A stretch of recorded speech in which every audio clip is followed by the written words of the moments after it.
All right, so this is my video on lesson 2-4, writing linear equations.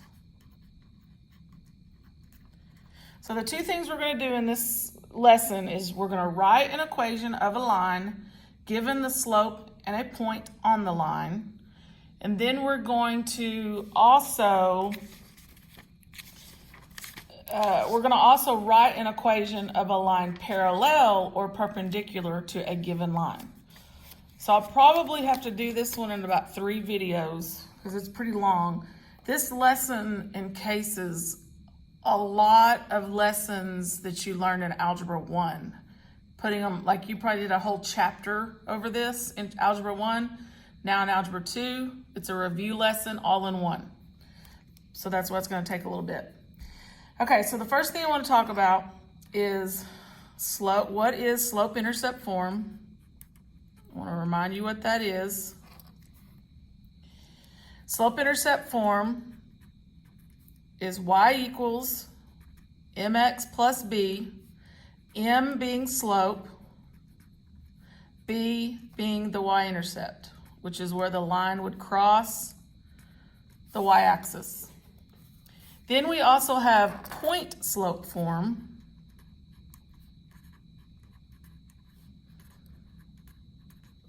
which is y minus y1 equals mx minus x1, m being slope again, and then this x1 and this y1, that's the point.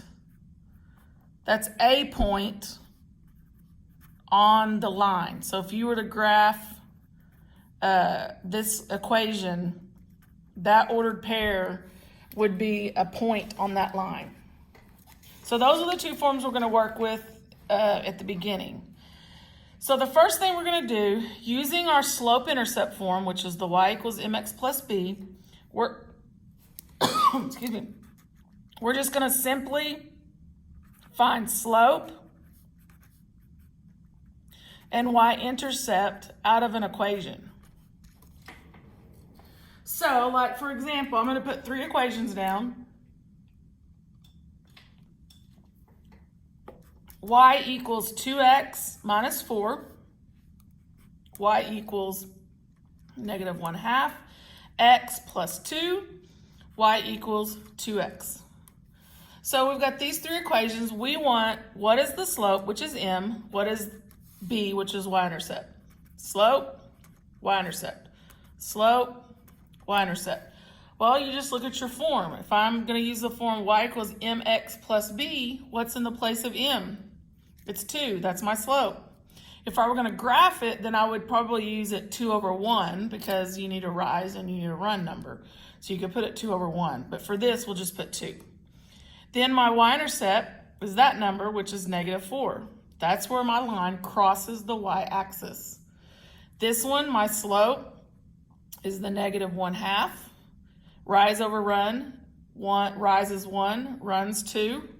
And then my y-intercept is the 2. So that's where it crosses the y-axis. This one, my slope is 2.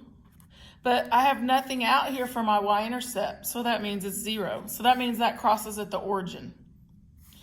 Okay, so the next thing we're going to do is now you're going to write the equation, and if it doesn't tell you specifically which form, you always use y equals mx plus b. Now, if it tells you to put it in point slope, then you put it in point slope. But if it just says write the equation, you put it in slope intercept.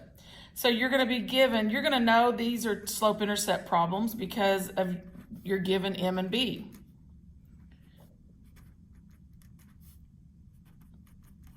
So here's 3 problems. So if m is 2/3 and b is 0, I'm going to put that in the equation. 2/3 x plus 0. Well, I can clean that up by not having that 0. I don't need that 0. So it's y equals 2/3 x. This one, y equals negative 1x plus 5. And again, clean it up. You don't need a 1 there. You can have, it's an understood 1. So you can leave it negative x plus 5. Last one, y equals 0x minus 1. And again, clean it up, x minus 1. And that's knowing slope and y-intercept and putting it in your equation. The next thing we're going to do is we're going to talk about point slope. So point slope, if I remind you, it's this form. So that's what we're going to use on these questions. So again, we're going to do the same things we did over there, except this time you're going to find the slope and a point, which is why it's called point slope, by the way, point and a slope. So if I give you 3 equations,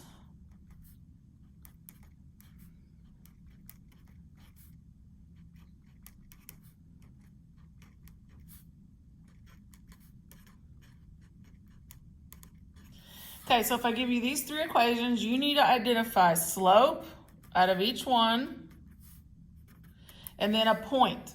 So slope, if I look at my form up here, slope is where the m is, which is right in front of the parentheses. Well, slope is 1/2.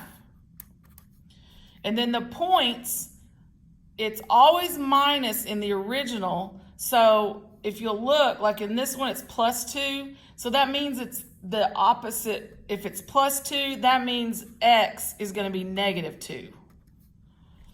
And then if it's minus 3, which is the original the formula, that means when you pull that number out, it's a positive 3. So a point on that line, if I were to graph it, is at negative 2, 3. So then the next one, this one, I have no parentheses, but if I put a parentheses around that, and then remember, if there's nothing there, it's an understood 1. So that slope is 1. And then if I do my point, this is negative 1, so that's going to be positive 1. And then at y, it's negative 2. So that's my point. And then this one, slope is in front of your parentheses again. So it's 2. And then my point, if I pull that x out, is negative 3. And then look, there's nothing with y. Well, if there's nothing there, it's 0. Real simple. Okay? So now we're going to do what we did a minute ago, and we're going to go the other direction. So now we're going to write an equation this time in point slope, because we're specifically working with point slope. So we're going to, if you're given a slope and a point, I'm going to do 3 of them again.